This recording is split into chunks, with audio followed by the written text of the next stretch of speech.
Continuamos nuestra reflexión en estos días de retiro, de ejercicios espirituales, en los que Jesucristo nos invita a estar a solas con Él, porque Él quiere abrir su corazón y quiere comunicarnos los tesoros de Dios y los tesoros y las gracias que Dios tiene guardados, reservados para cada uno de nosotros. Continuamos y la reflexión que ahora os ofrezco son algunos puntos acerca de la persona de Jesucristo. Hemos visto en las meditaciones anteriores a Dios Padre misericordioso, y Dios nos ha enviado a su Hijo Jesucristo. Son las tres personas divinas las que han actuado en este misterio de la encarnación, pero la humanidad que ha brotado del vientre virginal de María ha quedado unida a la persona del Hijo. Por tanto, este Hijo se ha hecho hombre, como recordamos en el Ángelus, y ha acampado entre nosotros. Si nos preguntamos cuál es el centro del cristianismo, pues no es una ética que la tiene y la comprende y la incluye, ni es, por supuesto, una ideología, aunque haya todo un sistema de pensamiento que brota del misterio del Verbo encarnado. El centro del cristianismo es una persona. Tú eres cristiano, eres cristiana. El centro de mi vida es una persona y una relación personal, de tú a tú. Esta persona es divina, la segunda persona de la Trinidad, que ha venido a relacionarse con las personas humanas, que somos cada uno de nosotros. Pero el seguimiento de Cristo no es que nos hemos apuntado a un grupo, a una idea, a un proyecto, a una forma de vida.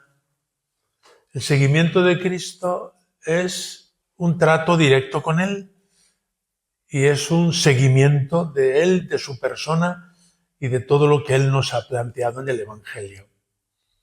El centro del cristianismo es una persona. Se llama Jesucristo.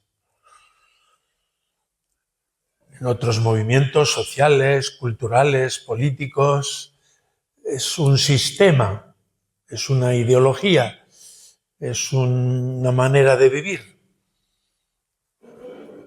Debemos repetirnos continuamente: yo he sido llamada por Jesucristo, he sido fascinada por Él. Y en el seguimiento de Cristo, lógicamente, tengo que saber qué es lo que voy a hacer, en qué consiste mi vida, por supuesto, ¿no? Y en qué consiste mi comportamiento. Hay una nueva moral que brota en este seguimiento de Cristo. Pero el centro siempre es una persona. Esta idea es de Romano Guardini, que la expuso en su libro La esencia del cristianismo, en la primera mitad del siglo XX. Y que luego lo han tomado muchos autores, por ejemplo, el Papa Benedicto, al comienzo de la encíclica Deus Caritas, lo repite: no se llega a ser cristiano por una decisión, por una ideología, sino por un acontecimiento, por el encuentro con una persona.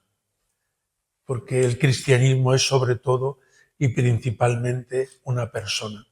Y lo hemos oído citar muchas veces, esta idea, diríamos, esta verdad central de nuestra fe. El centro del cristianismo es una persona. El centro de mi vida es una persona. Estaría dispuesto a dar mi vida por una persona, que es Jesucristo y todo lo que eso lleva consigo. Y por tanto, la primera actitud ante Jesucristo es la adoración. Porque esta persona divina que se ha acercado a nosotros y ha entrado en la historia haciéndose hombre, esta persona es Dios. Cualquier otro acercamiento nos dejaría a mitad de camino o extorsionaría la realidad. No sigo a Jesucristo por las bonitas palabras que tiene en el Sermón de la Montaña, que lo son, preciosas. Gandhi quedó encantado cuando leyó el Evangelio y encontró esa página, la de las bienaventuranzas. Y llega a decir que no hay otra página en la literatura mundial más sublime que las bienaventuranzas. Cuando luego llegó a Occidente y encontró a los cristianos, dice él mismo que se desencantó. Una cosa es la página de las bienaventuranzas y otra ver a los cristianos llenos de defectos y acomodados a este mundo. Pero el seguimiento, repito, lleva a la adoración. Y por tanto, hemos de examinar en nuestra vida esta relación con Jesucristo, la relación de adoración. Ante la Eucaristía, pues esa es la actitud que normalmente tenemos. Pero la persona no es un simple líder religioso, menos aún político, no es un revolucionario en la historia, no es, bueno, todo eso se ha dicho, ¿no? Si yo sigo a Jesucristo es porque es una persona divina que me ha encantado y no me ha decepcionado. Recordemos la llamada a los primeros discípulos junto al lago. Venid, sígueme. Y ellos, dejándolo todo, lo siguieron. Algo deberían percibir en aquella llamada. Ese atractivo fue más que una simple emoción pasajera, porque les cambió la vida. Y esto sucede al comienzo del ministerio público de Jesús en Galilea. Luego, a lo largo de todo su ministerio, va llamando a unos a otros, o le van buscando unos u otros.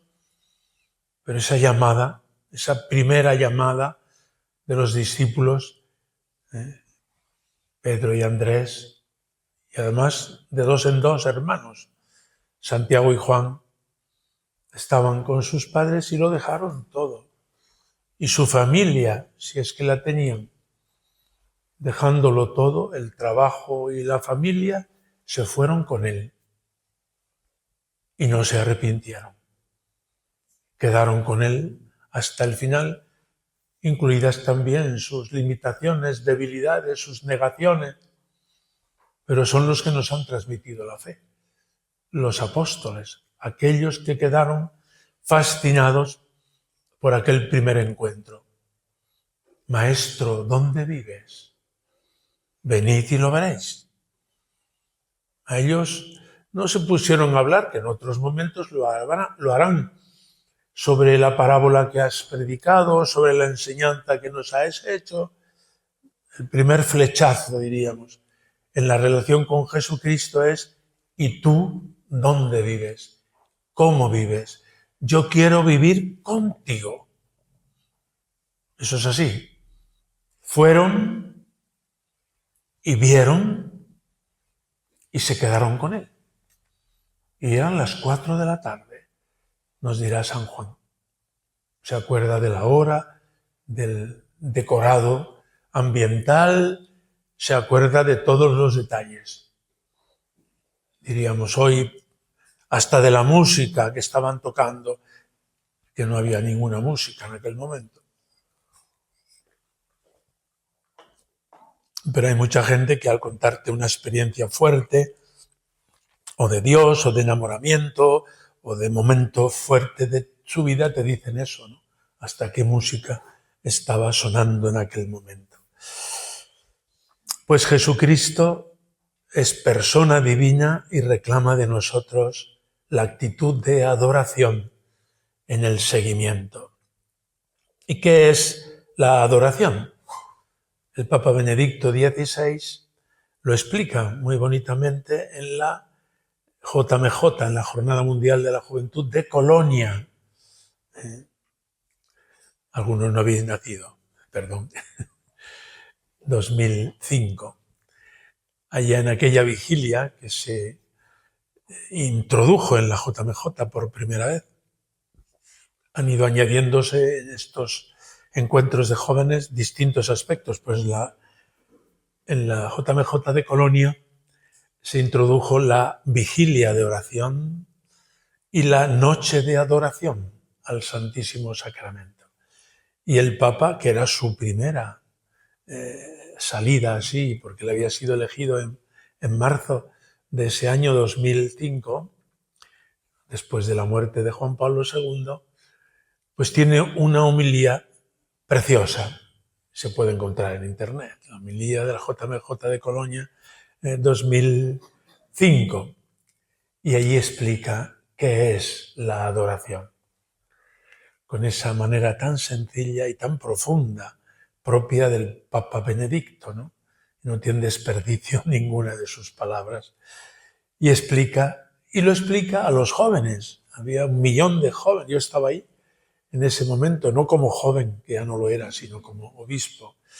Y explicó qué es la adoración.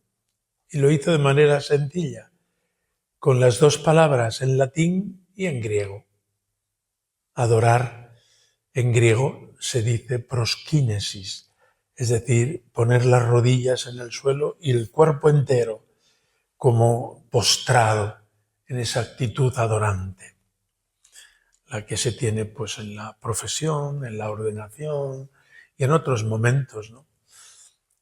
Es la actitud del que se reconoce criatura delante del Creador, aunque esté sentado, ¿no? Es una actitud profunda del alma y del corazón. Esta es la adoración. Rendirme delante de Dios que me ama, delante de Dios que me ha creado y expresarle el homenaje de todo mi ser y de toda mi vida. Adorar, proskinesis, es rendirse delante del Creador. Y la otra palabra es latina, adoratio. Adoratio.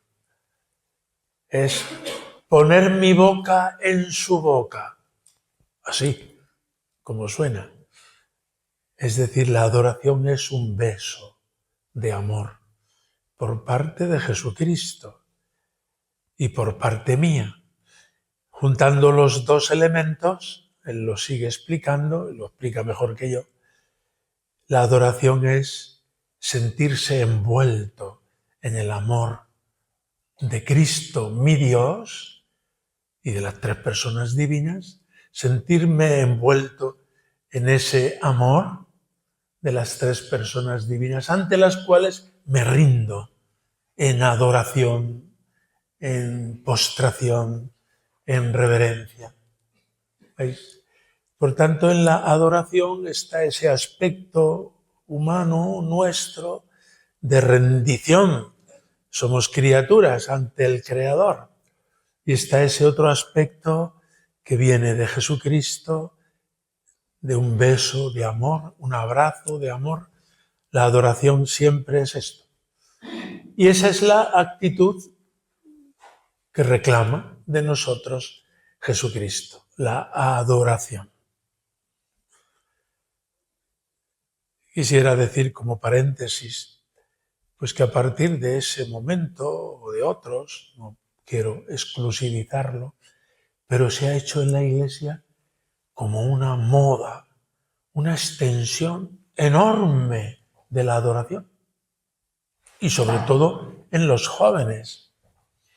Yo soy cura hace 51 años. Cuando yo fui ordenado sacerdote, algunos lugares a los que fui ya no se usaba la custodia. Estaba llena de telarañas. Eso lo he visto yo con mis ojos.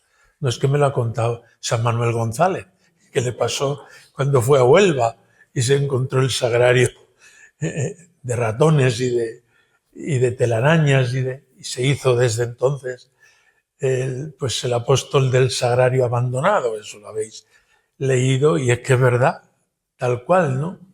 Pero bueno, él lo cuenta ya de primeros del siglo XX, ¿no? No, estamos un poco más acá. Yo soy ordenado en el año 74, ¿no?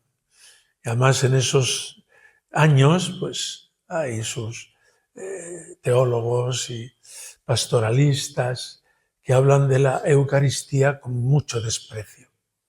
Eso es así, yo lo he vivido, no es que me lo han contado ni lo he leído en un libro. Por tanto, la adoración era, ¿quién me decía el otro día hablando de esto? Dice, yo cuando fui al seminario, era de mi edad más o menos, me lo contaba, no había adoración nunca. ¿Qué es eso de la adoración? Sin embargo, hoy no hay reunión de jóvenes en la que no haya adoración. Es así. Gracias a Dios. Pero lo digo para los más jóvenes, que os deis cuenta que las cosas no son porque son, sino que tienen una evolución. Y gracias a Dios hoy, la adoración eucarística constituye como el quicio y el centro de muchas reuniones de jóvenes, incluso de conciertos, pero una reunión normal, ordinaria. La adoración eucarística. Yo le preguntaba a muchos jóvenes en la JMJ del 11 en Madrid o en otros lugares, en Fátima o en Lisboa, últimamente, ¿no? Así, en el autobús o preguntándoles, ¿qué es lo que más te ha gustado? Y mira que en la JMJ se lo pasan bien, porque hay muchas actividades y hay muchas cosas, y el encuentro con muchos jóvenes del mundo entero. Y muchos, un alto porcentaje, y a veces todos los que pregunto me dicen, la adoración. Ese rato en el que uno cae en la cuenta de que ha venido Jesús, vivo, a estar con nosotros. Y podemos adorarlo. Y podemos rendirnos ante Él. La adoración es fuente de muchas conversiones y de muchos acercamientos a Dios, ¿no? Y de cambios de vida. No podemos acostumbrarnos como si fuera algo que, bueno, hay que hacer, lo hacemos, se pasa y punto, ¿no? Sino que hemos de caer en la cuenta de lo que significa esto. Bueno, pues esta es la actitud que Jesucristo suscita en nuestras vidas. La actitud de adoración ante Él que es Dios. Y siendo Dios, se ha hecho hombre. Ese momento de la entrada en este mundo, quisiera comentarlo.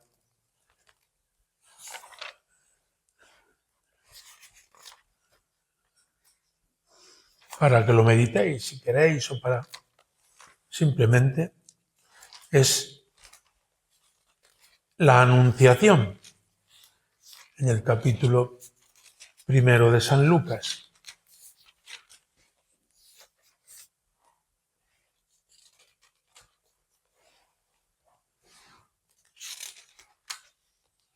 Al versículo 26 y siguientes.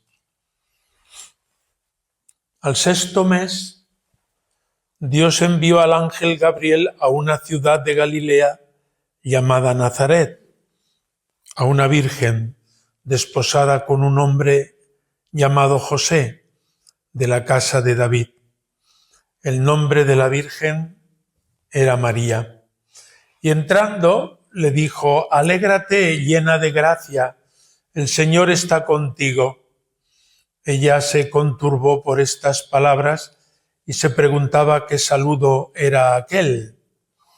Y el ángel le dijo, no temas, María, porque has hallado gracia delante de Dios.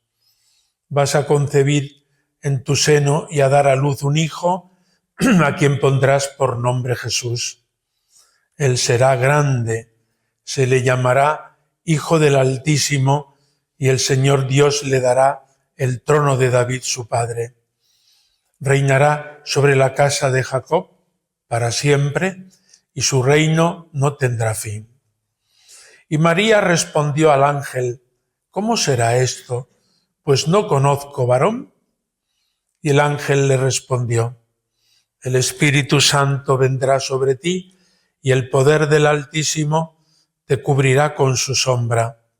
Por eso el que ha de nacer será santo y se le llamará Hijo de Dios. Mira, también Isabel, tu pariente, ha concebido un hijo en su vejez y está ya de 6 meses, la que se decía que era estéril, porque para Dios no hay nada imposible. Y dijo María: aquí está la esclava del Señor. Hágase en mí según tu palabra. Y el ángel, dejándola, se fue. Es una de las páginas más bonitas del Evangelio, la Anunciación. Pero es al mismo tiempo el relato de una vocación. Ahora me entretengo en algún aspecto. Y es el relato de la encarnación. Es la Anunciación, es la encarnación, es la entrada del Hijo de Dios eterno en la historia, en este mundo. Cuando San Ignacio en la segunda semana le invita al ejercitante a que medite, le centra en Jesucristo desde la Anunciación hasta la cena, la última cena. Bueno, pues ahí podéis tener materia más que de sobra para meditar durante estos días. Páginas evangélicas que nos van trayendo a Jesucristo y en las que me puedo entretener para mi meditación o mi oración o la lectura creyente de la palabra de Dios, ¿no? En toda vocación hay como 4 momentos. El primero y principal es: Dios tiene la iniciativa.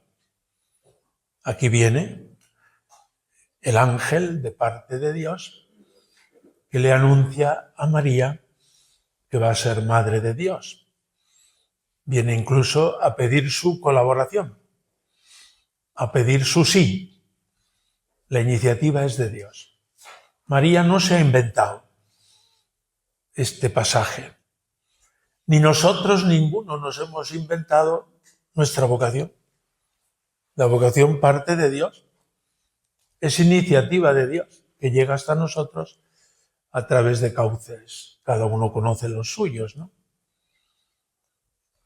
Primer momento, iniciativa de Dios. Segundo momento, susto, turbación, alboroto del corazón humano. Dice el Evangelio que acabamos de escuchar, este relato, que María se turbó grandemente. ¿Pero qué es esto? ¿Pero quién es este? ¿Pero en qué consiste? Pero cuando Dios entra en nuestra vida, nos produce paz, sí, después. Pero en muchos momentos nos saca de nuestras casillas, nos saca de nuestra comodidad, nos llega un nombramiento a un sacerdote o a una hermana, a un cambio de situación, de lugar, de tarea, y de pronto queda uno desconcertado, desconcertada. ¿Qué querrá Dios? No os asustéis, que eso le pasó a la Virgen. O sea que hasta ahí estamos bien.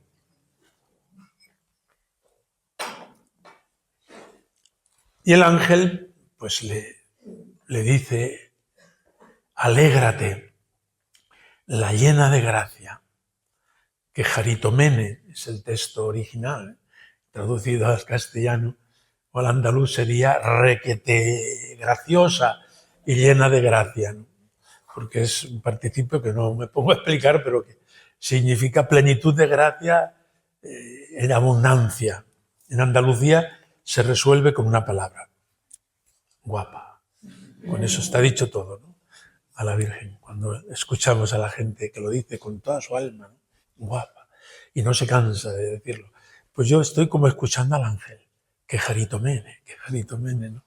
Llena de gracia, guapa en todos los aspectos.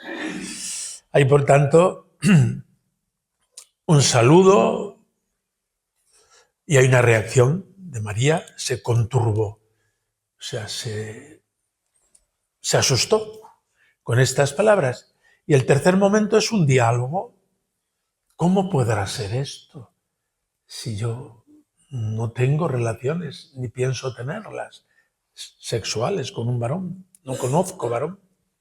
Lo cual ahí algunos ven el propósito de María de vivir en virginidad, que ya Dios le había inspirado anteriormente, aunque estuviera desposada con José. Y el ángel le explica cómo va a ser. Es decir, hay un diálogo. Cuando Dios nos pide algo, pues terminamos diciéndole que sí, pero no está mal que preguntemos. Preguntó María, ¿y esto cómo es?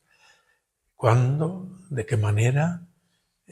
Yo tengo tales planes, o Dios me ha inspirado tales proyectos, y el ángel, Dios, te explica a través del consejo de otras personas o a través de las circunstancias que sean, te va dando razón.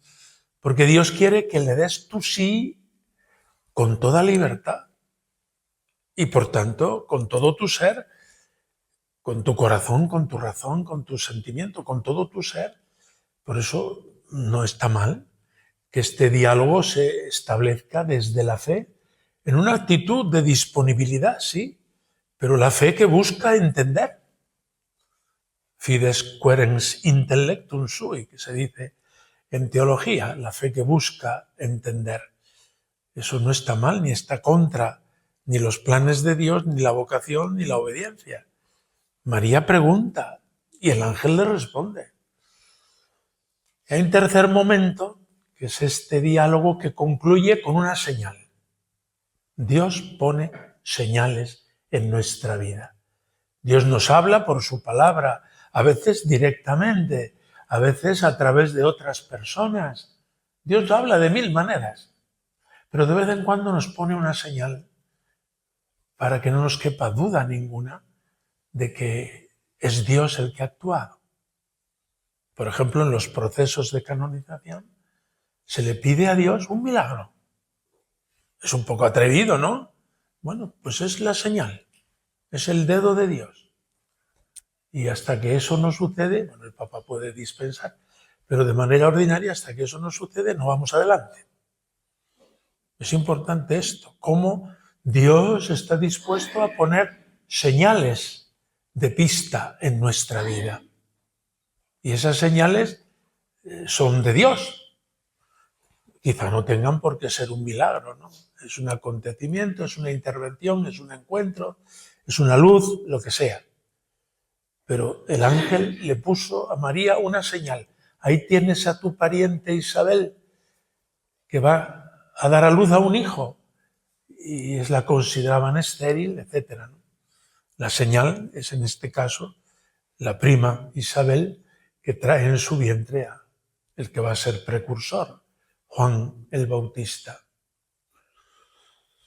Y María responde, ese último momento, aquí está la esclava del Señor, hágase en mí según tu palabra. Ese fiat, hágase, de María, que coincide cronológicamente con la entrada del Verbo en este mundo. Cuando María dice sí, el Verbo eterno entra en su seno y comienza a germinar virginalmente en su seno virginal. La actitud de María, hágase en mí según tu palabra, coincide con la del Verbo hecho carne, que al entrar en este mundo dice, he aquí que vengo para hacer tu voluntad. Son dos actitudes, iguales, totalmente idénticas. De esta manera, el corazón de María está identificado con el corazón de Cristo y el corazón de Cristo está identificado con el corazón de María. Por eso los sagrados corazones de Jesús y María van siempre juntos, pero el momento histórico es este. Cuando María dice sí, el Hijo de Dios entra en este mundo y el Verbo se hizo carne y acampó entre nosotros y hemos contemplado su gloria. nos dirá San Juan. Es un pasaje muy bonito para simplemente contemplarlo, volver a leerlo y aplicarlo a nuestra vida, porque también nuestra vida es una vocación, una llamada, una misión, pues que probablemente nos ha planteado dudas. A nosotros las dudas es por falta de fe, en María no. Pero bueno, por lo que sea, preguntamos, nos cercioramos, nos aseguramos, y Dios nos va dando señales en este camino, en esta pista, hasta que con toda claridad vemos el plan de Dios. Y este plan de Dios, María ha ido por delante viviéndolo con plenitud y con totalidad. Y hay un relato paralelo que es la anunciación a San José. Normalmente de la anunciación hablamos de la Virgen. Ciertamente ella ocupa un lugar único, insustituible, y nadie como ella ha colaborado en el plan de Dios. Pero junto a ella está José. Y está el relato de Evangelio de San Mateo, también capítulo 1, versículos 18 y siguientes, para leerlo y meditarlo detenidamente. El origen de Jesucristo fue de esta manera, o la genealogía o la generación de Jesucristo fue de esta manera. Su madre María estaba desposada con José y antes de empezar a estar juntos, ellos, o sea, vivir como marido y mujer, se encontró encinta por obra del Espíritu Santo. Su marido, José, que era justo, pero no quería infamarla, resolvió repudiarla en privado.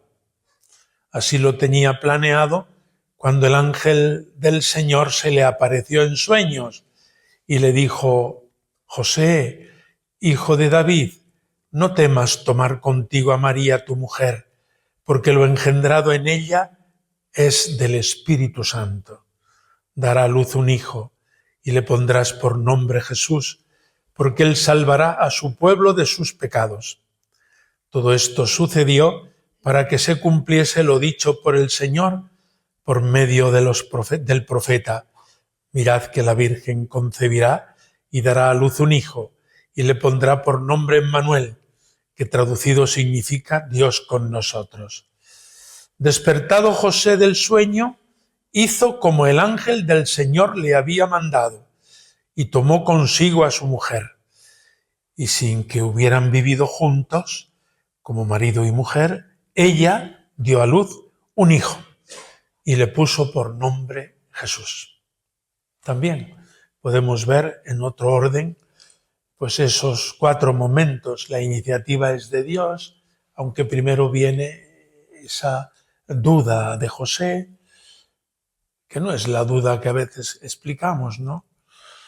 Lo cierto es que José percibe por señales exteriores que María está embarazada. Eso se ve. Y él entiende, aquí ha intervenido Dios. ¿Por qué? Porque él conoce a María y no piensa mal de ella. No es una mala mujer, sino que siendo como es santa, aquí hay algo de Dios. Y él lo que decide es retirarse. Esto es mayor que yo, esto no es para mí, esto me parece sublime y grandioso, yo me retiro. Ante esa señal externa, José decide retirarse y darle a su mujer el libelo de repudio que existía en la costumbre judía, pero hacerlo en secreto, para no difamarla. Pero en el plan de Dios, la colaboración de José es insustituible, es imprescindible. Necesitamos de ti, José. Si no, esto, que ha sido un milagro de Dios, que María concibiera virginalmente al Verbo que se ha hecho carne, este gran misterio no es viable. porque una mujer como María, soltera, está destinada a morir lapidada en la plaza. Pena de muerte. Nadie tiene por qué explicar o no explicar. Las señales externas son visibles y no se han casado todavía. Pena de muerte. Pero Dios quiere llevar adelante este misterio y pide la colaboración de José. Y la colaboración de José ha hecho que este misterio sea viable. Ha ido adelante, tomó a María y al niño que llevaba en su seno, ésta lo dio a luz, él le puso por nombre Jesús y allí todo quedó protegido y con la cobertura propia de un padre en una familia. Todos sabemos que José no es padre biológico, pero es mucho más que eso. Es el que ha hecho posible. Padre biológico o madre biológica lo puede ser cualquiera.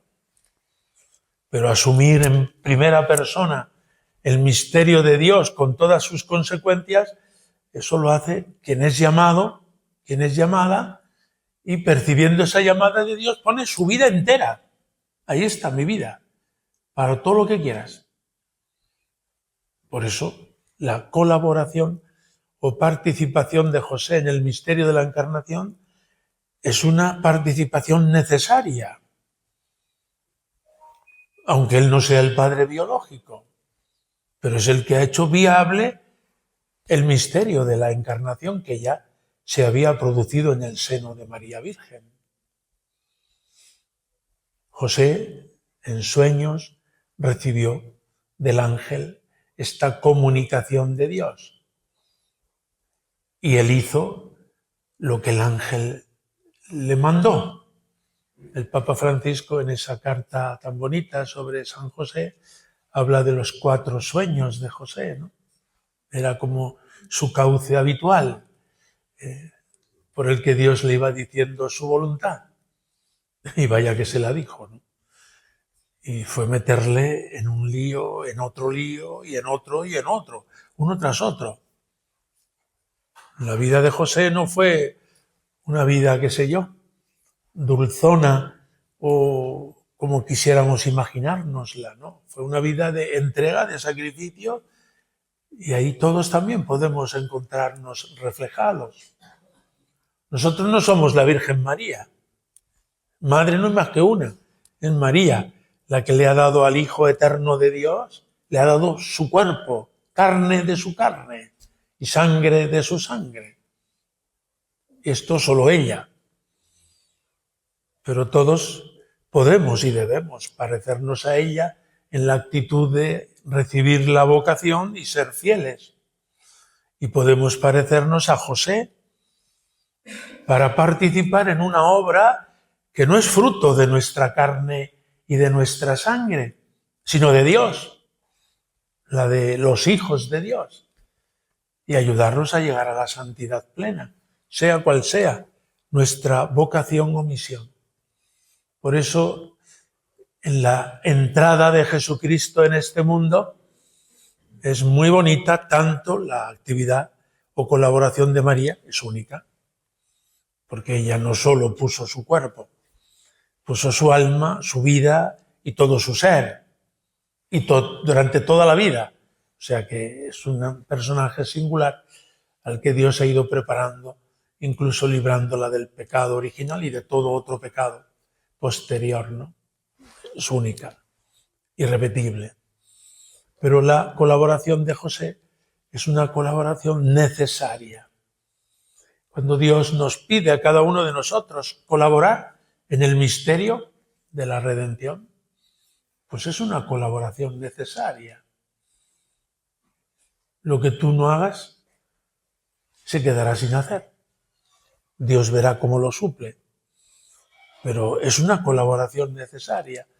A través de ti, este niño va a poder llegar a mayor y a la madurez y a la santidad.